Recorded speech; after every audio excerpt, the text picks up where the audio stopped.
जय मसीह की। हालेलुया। परमेश्वर की स्तुति हो। मेरे प्यारो, आइए प्रभु का वचन सुनिए। आपके जीवन में जो भी दुख परेशानियां होगा प्रभु से दूर करेंगे। और अंत में मैं आपके लिए प्रार्थना भी करूंगा। तो आप लोग वीडियो में बने रहें। जो लोग नए हैं कृपया इस चैनल को सब्सक्राइब कर दें। तो आइए मैं वचन चालू करता हूं, आप लोग ध्यान से सुनिए। यहाँ पर इब्रानियों के किताब से है, अध्याय 4 और वचन 12। परमेश्वर का वचन जीवित और प्रबल और हर प्रकार हर एक दोधारी तलवार से भी बहुत चोखा है, और प्राण और आत्मा को और गांठ गांठ और गुदे गुदे को अलग करके आर पार छेदता है, और मन की भावनाओं और विचारों को जांचता है।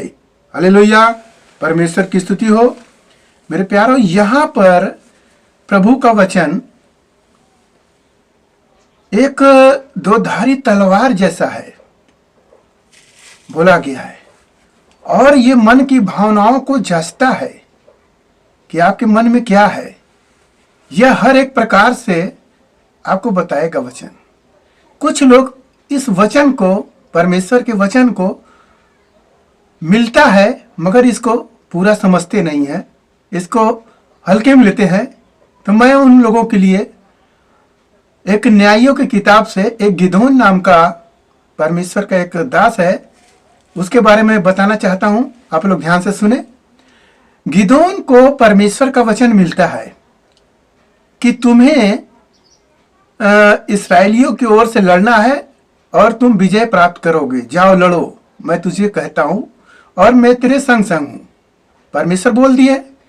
और गिदोन क्या करता है, मन में उसके शंका होने लगता है, क्या करेंगे क्या नहीं करेंगे।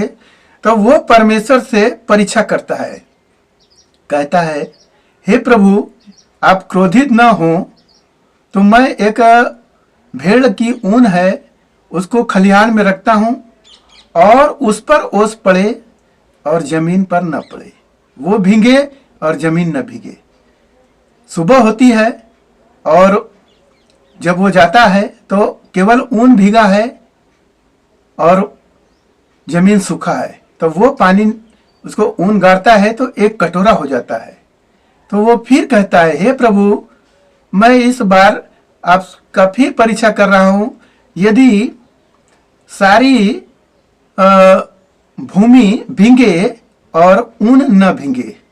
ऐसा बोलता है। फिर वो अगली सुबह फिर जाता है तो वैसा ही पाता है, सारा जमीन भीगा है मगर ऊन सूखा रहता है। मेरे प्यारो, परमेश्वर का वचन हम जब पाते हैं तो विश्वास करना चाहिए। प्रभु यीशु मसीह दिखाई दिए, मरियम मगदलनी को पहले दिखाई दिए, वो जाकर भाइयों को बता रही है, फिर भी वो लोग विश्वास नहीं कर रहे हैं। तो कुछ लोग को सामने प्रभु आते हैं तब वो लोग विश्वास करते हैं। तो थोमा के पास जाते हैं तो थोमा से कहते कि प्रभु को हमने देखा है। तो कहा, मैं नहीं मानता, क्योंकि जो व्यक्ति मर जाता है इस धरती पर वो जिंदा नहीं हो सकता है। तो वो लोग कहते हैं नहीं। तो वो कहता है कि जब तक मैं वो प्रभु के हाथ में जो चोट लगा है, किल्ली धंसा है, उसी छेद में अपनी उंगली न डालूं और उनके पसली में जो भाला लगा है उसमें उंगली न डालूं, मैं विश्वास नहीं करूंगा। जानते हैं, परमेश्वर प्रभु यीशु मसीह उसी के पास आते हैं और कहते हैं, हे थोमा, देख मेरे हाथों के घाव को देख और इसमें उंगली डाल और विश्वास कर। तब वो देख कर प्रभु को रोने लगता है। तो प्रभु एक वचन बोलते हैं, धन्य वे हैं जो बिना देखे मुझ पर विश्वास करते हैं। मेरे प्यारो, हम सब प्रभु यीशु मसीह को नहीं देखे हैं मगर उनके वचनों के सामर्थ्य को हम जानते हैं। यहाँ वचन क्या कह रहा है, गुदा गुदा गुदा गुदा को छेदता है। जो भी गलत आदमी रहेगा उसे एक तलवार की तरह यह वचन लगेगा, उसको छेदेगा, बेधेगा, उसको चोट पहुंचाएगा ताकि वो गलत रास्ते से मन को फिरा ले। मेरे प्यारो, यह वचन दोधारी तलवार से भी ज्यादा चोखा है। यह वचन बहुत ही सामर्थी है। तो इस वचन पर आप विश्वास करें। प्रभु भी कहते हैं, तुम मेरे वचन में बने रहो और मेरा वचन तुझ में बना रहे, तो जो कुछ भी तुम चाहोगे, वह जो कुछ भी मांगोगे वह तुम्हें मिलेगा। हालेलुया। परमेश्वर से हम विश्वास के साथ मांगे तो वह जरूर देगा। हमारा विश्वास कमजोर हो जाता है, उसी से हमारा वो काम नहीं होता है।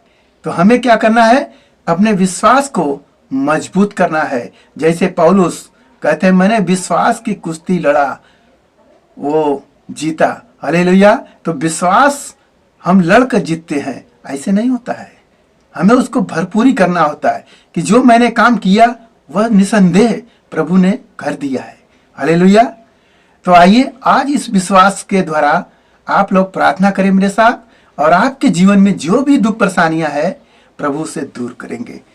महान परमेश्वर, हम आपका धन्यवाद करते हैं मसीह राजा। प्रार्थना करते हैं पिता परमेश्वर, आज के दिन में प्रभु जो यह वचन मिला है पिता परमेश्वर, हालेलुया, इब्रानियों 4:12 से प्रभु वैसा वचन प्रभु उनके दिलों में बात करे पिता परमेश्वर।